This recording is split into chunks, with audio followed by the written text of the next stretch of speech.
right, section 2.4, the algebra of functions. Okay, I'm going to be working out all the math on this yellow notebook paper because there's going to be not enough room on this. So it says, given that f of x equals x squared minus 4 and g of x equals x minus 1, it wants me to find f plus g of x. So I have got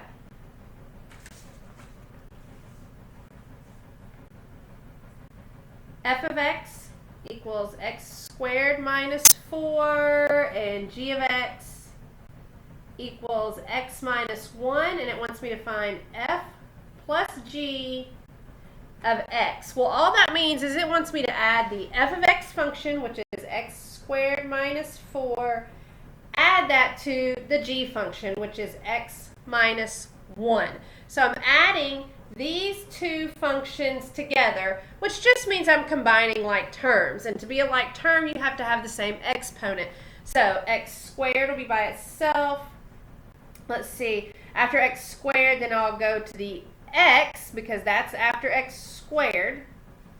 Then the only two terms I can combine are this negative 4 and that negative 1. When you combine those, you get minus 5. So when you add the two functions together, which just means combine the like terms of the function, you'll get x squared plus x minus 5. Number 2, same kind of problem. This time it gives me a function f of x equals x squared plus 4 and g of x equals x minus 2. This time it wants me to find f times g of x, which means it wants me to, in this case, multiply. So that's the difference. The first one was add the two functions, and now we're going to multiply the two functions. So I'll have x squared plus 4 times x minus 2. So the difference is I'm not adding them together, which means just combine the like terms. Now I'm going to multiply. So I'll need to distribute this x squared. You may have heard the term FOIL. That's what I'm doing here. So I have x squared times x, which is x to the third. X squared times negative 2, which gives me negative 2x squared. Then distribute the 4 for the outer. You did the first, the outer. Now you're going to do the inner and the last. So 4 times x is 4x. 4 times negative 2 is negative 8. You would look for any like terms to combine. It's just that there aren't any. There's no terms that have the same exponent. So x cubed minus 2x squared plus 4x minus 8 is your answer. Number 3. Again, it gives us two functions. The first one is f of x equals x squared plus 4 again. G of x equals x plus 1. This time it wants me to find g times g of x. So I don't even need the f function in this one. It wants me to multiply the g function times itself. So I just do the g function, x plus 1, twice. So x plus 1 times x plus 1. And then again, I will FOIL. So I'll distribute this x here and here. So x times x gives me x squared. X times 1 is 1x. Then your inner, 1 times x is another 1x. And then your last, 1 times 1 is 1. Now this time I do have like terms to combine in the middle. If you'll notice, you'll have 1x and 1x, which actually gives you 2 x's in the middle, plus 1. So x squared plus 2x plus 1. All right, number 4. F of x equals negative 2x plus 11.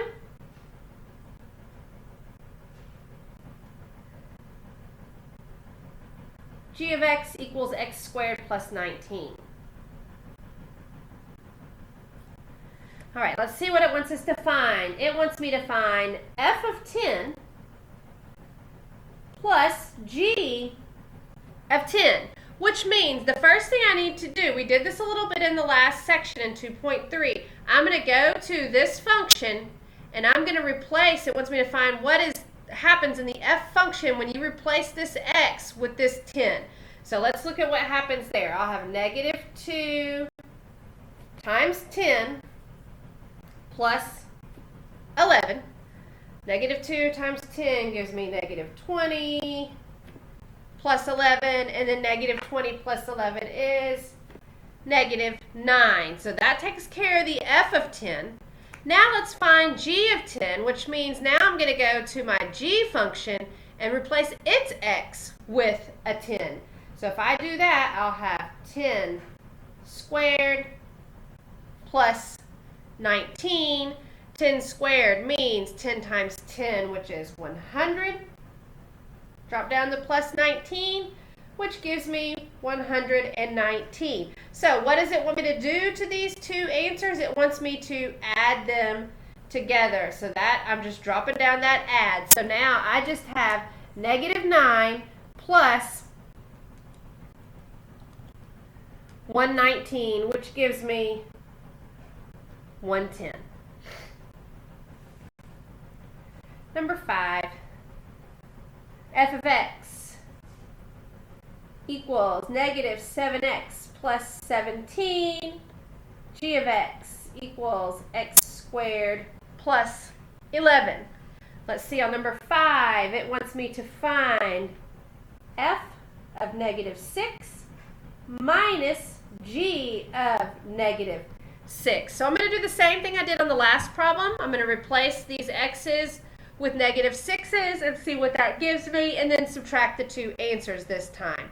So f of negative 6 means go to my f function and replace this x with negative 6. So I'll have negative 7 times negative 6 plus 17. Well, negative 7 times negative 6 is positive 42. Bring down the plus 17. And then 42 plus 17 gives me 59.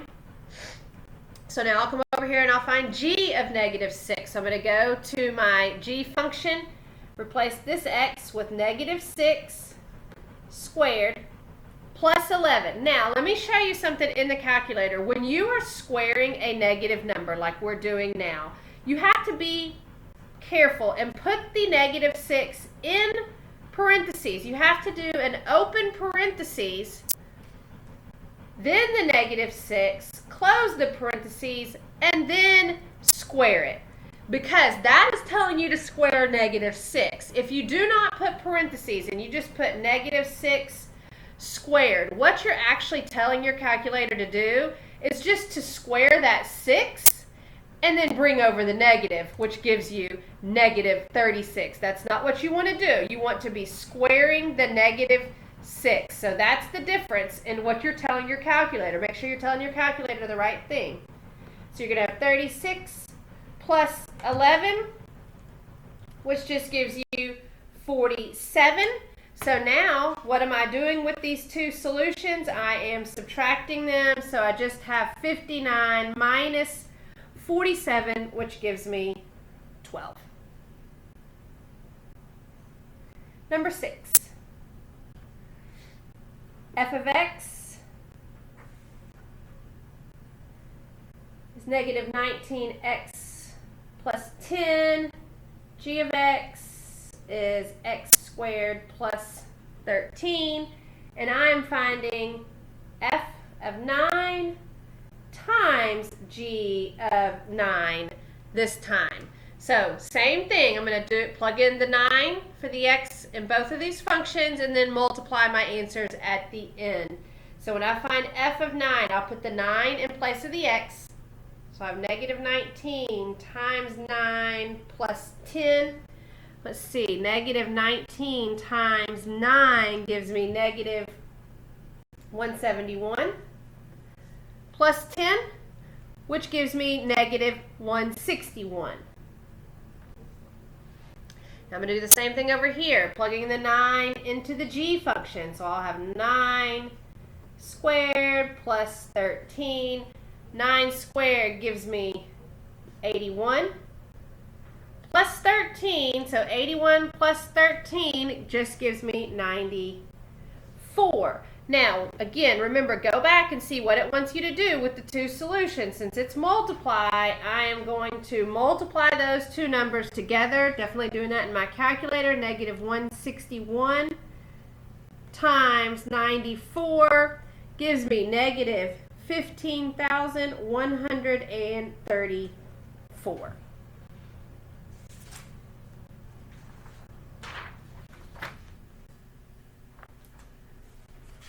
Number 7.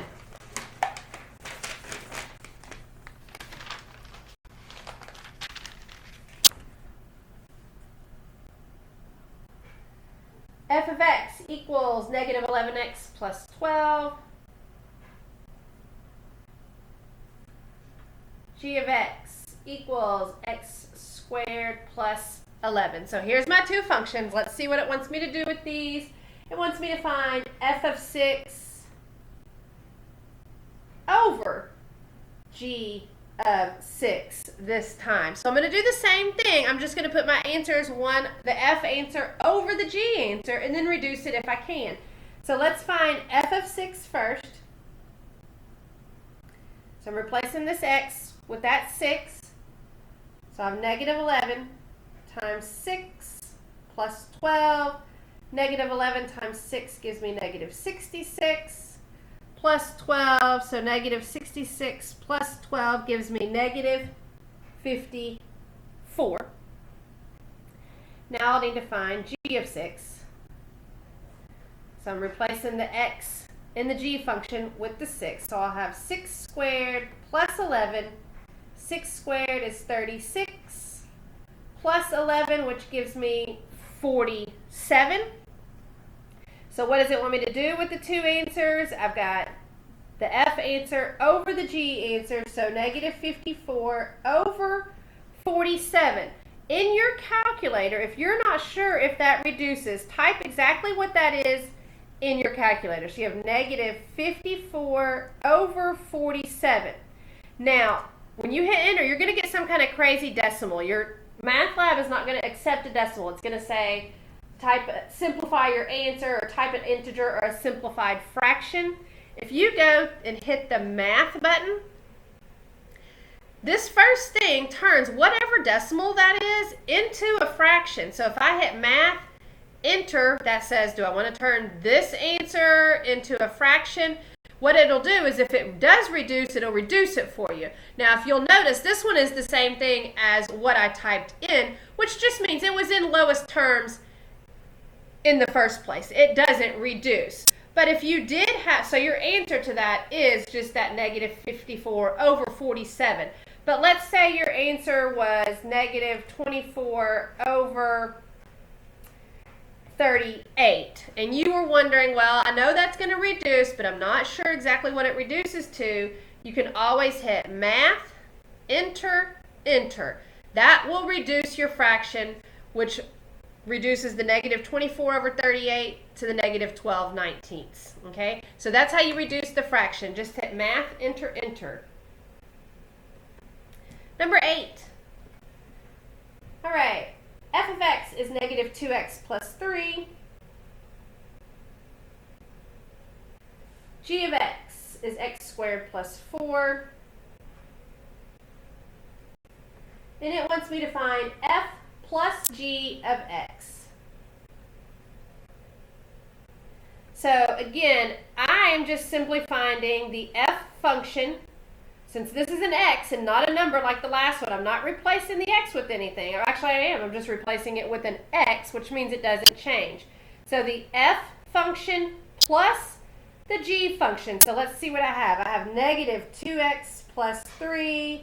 Add that to the g function, which is x squared plus 4, and then combine your like terms. Now remember, when you enter your answer, you're going to want the highest exponent first. So the first term needs to be this x squared. Then your x's, well, the only x you have is this negative 2x, so minus 2x. And then that 3 and positive 4 you can combine to get positive 7. Number 9. Let's see, f of x is 3x minus 5.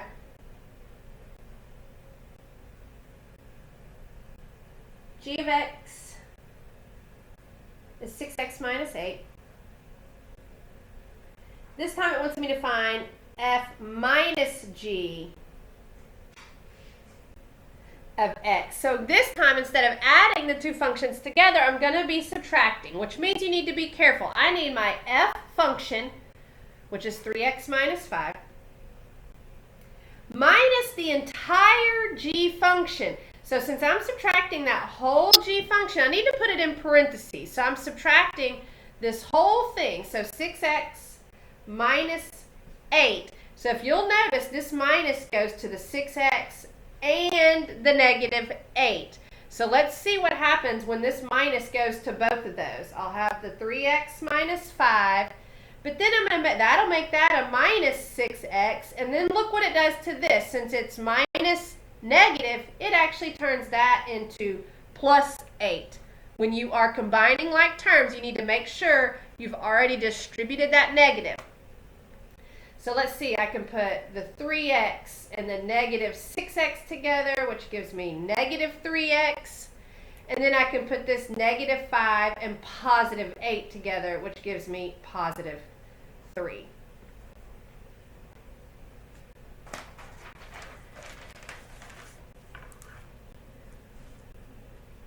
Number 10. F of x equals negative 5x plus 2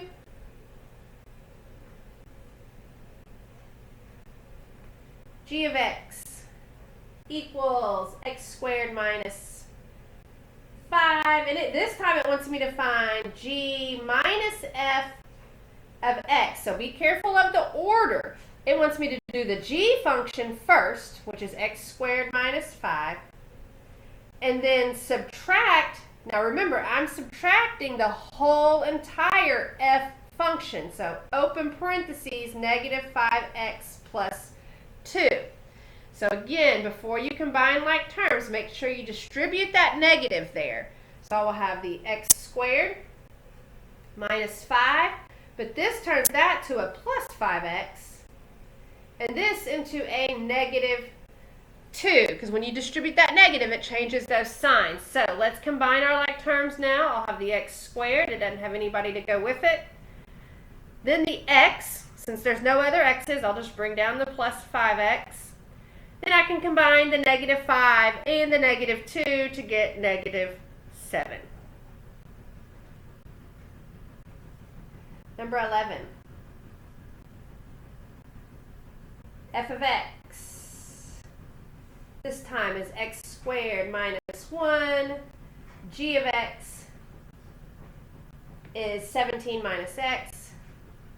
It wants me to find f minus g, this time of negative 4. So I'm back to replacing the x's with a number. So I need to find, first of all, f of that negative 4. So I'm going to my f function and replacing the x with negative 4. So I'll have negative 4 squared minus 1. Now remember, negative 4 squared means negative 4 times itself, which gives me positive 16, minus 1, which is 15. So now I'll find the g of negative 4. So I'll go to my g function and replace its x with the negative 4, which will give me 17 minus, from this minus, now I'm also replacing the x with the negative 4. So this right here, minus and negative, really means 17 plus 4, which gives me 21. Now, what does it want me to do with the two solutions? It wants me to do the f solution minus the g solution. So 15 minus 21 gives me negative 6. Number 12. F of x is x squared minus 5.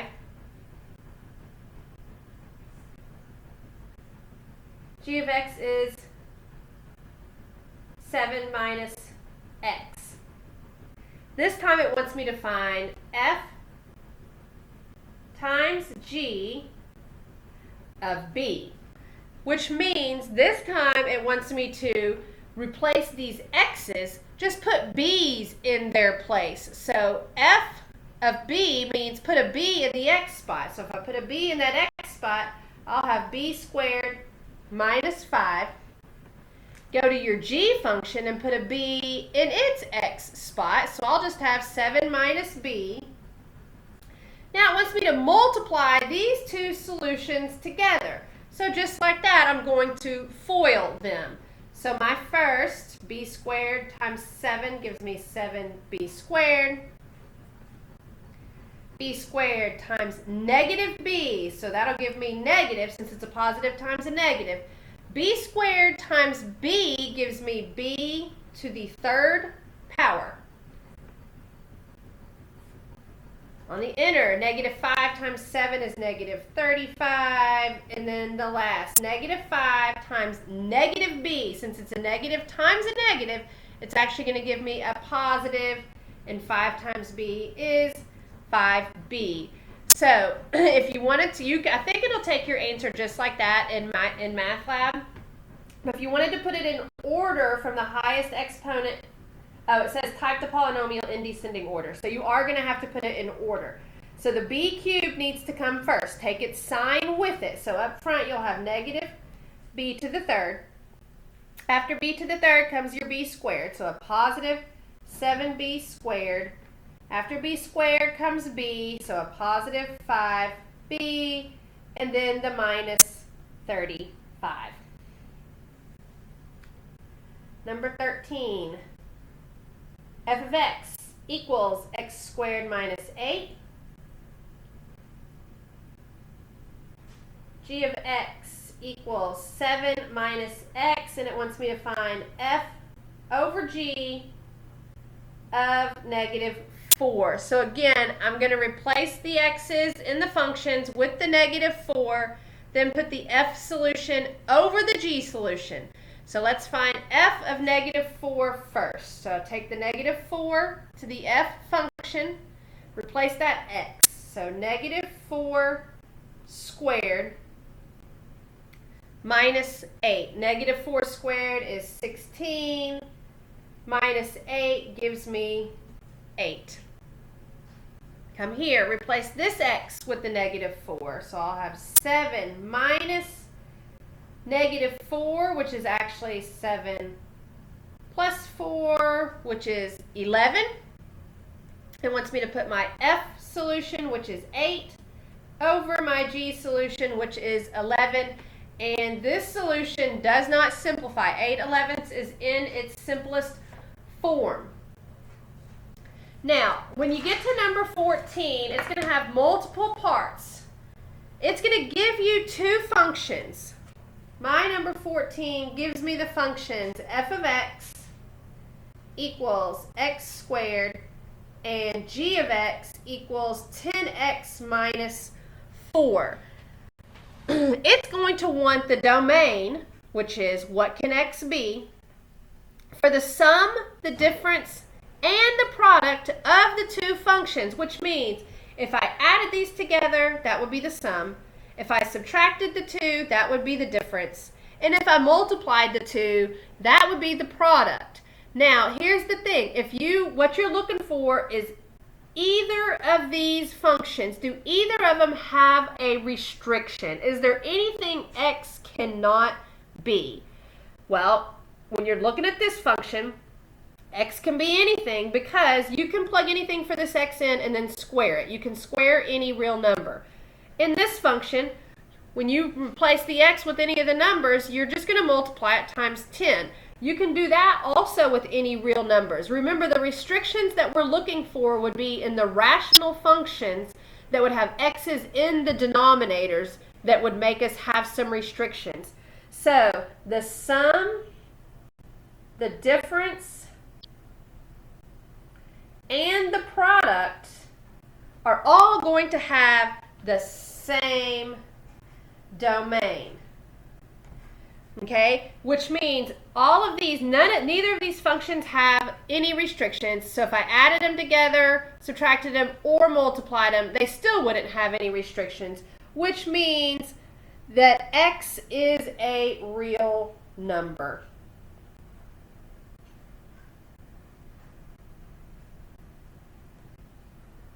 Now, I think when I explain number 15, it'll make number 14 make more sense, because 15 does have a restriction, because the f of x function is 1 over x minus 8. The g of x function is 4x to the third. It wants me to find the domain, again, of the sum and the difference and the product of these two functions.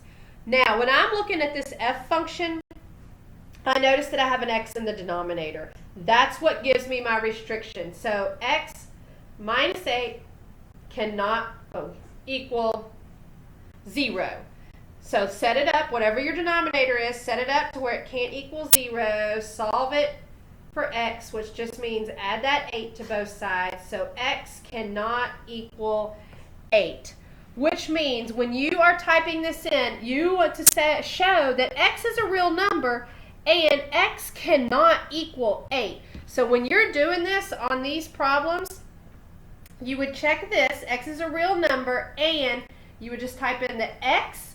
Then down in the toolbox at the bottom on My Labs, it will have a little symbol that has an equal sign with a cross going through it. So cannot equal 8. And it would be the same thing for all of these. Because whatever the restriction is on the one, it's going to be the restriction on all three of them. All right, last one, number 16.